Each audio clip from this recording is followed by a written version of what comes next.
Bueno, podríamos debatir de las medidas que ha anunciado Cavallo y el gobierno de la Rúa, pero ha pasado muy poco tiempo. Esperemos unos días para ver si tienen éxito o no. Ya las repercusiones son enormes en todos los ambientes políticos, pero yo esperaría unos días. Sigamos con el debate sobre las contradicciones de la ciudad de Córdoba, que también es un tema de la realidad, lo sufrimos todos los días. Y hoy en particular tuvimos un ejemplo de una gran contradicción que se produce generalmente todas las semanas en la ciudad de Córdoba. Un grupo, un sindicato que por reivindicar, el sindicato de los municipales, que por reivindicar reclamos salariales y reclamos sindicales, decide cortar varios puentes de la ciudad de Córdoba. Bueno, y el increíble desmadre, el lío que se arma cuando la gente tiene que llegar una hora tarde a un lugar porque creía que podía pasar por ese puente y no pudo pasar. Bueno, ¿es legítimo cortar un puente, cortar la calle Colón y General Paz para realizar un reclamo público, para realizar una defensa o para peticionar a las autoridades? ¿O no? ¿O en realidad es una violación de los derechos de los demás,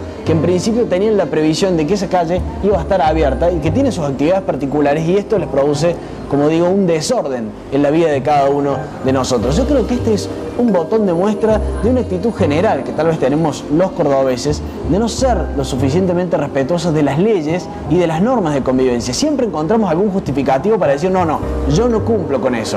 Lo que acabo de decir es un ejemplo, cortar los puentes en atención a un reclamo, pero usted también, mucha gente, usted ha visto y vos has visto que hay gente que dice, bueno, no, sí, está prohibido construir tal cosa o tal otra, pero bueno, como yo necesito, porque es por el bien de mi familia, yo voy a esperar que pase el inspector y después voy a construir las cosas que están prohibidas. Y también voy a sacarla, hay un horario para la basura, pero bueno, yo no puedo a esa hora sacarla, así que yo la voy a sacar 6 horas antes a la basura. Y además está prohibido regar o utilizar agua, pero yo la voy a utilizar, digamos. Siempre encontramos un justificativo para violentar la convivencia urbana. Bueno, este es el tema de debate, si los cordobeses realmente no tenemos una seria contradicción entre lo que declamamos, queremos mucho la ciudad, y lo que verdaderamente hacemos por la ciudad y por los vecinos. La pregunta está en pantalla y desde ya los espero en internet.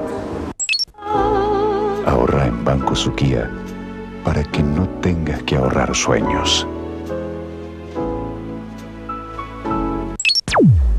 Entra ya mismo a www.radiocadena3.com y debatamos este tema.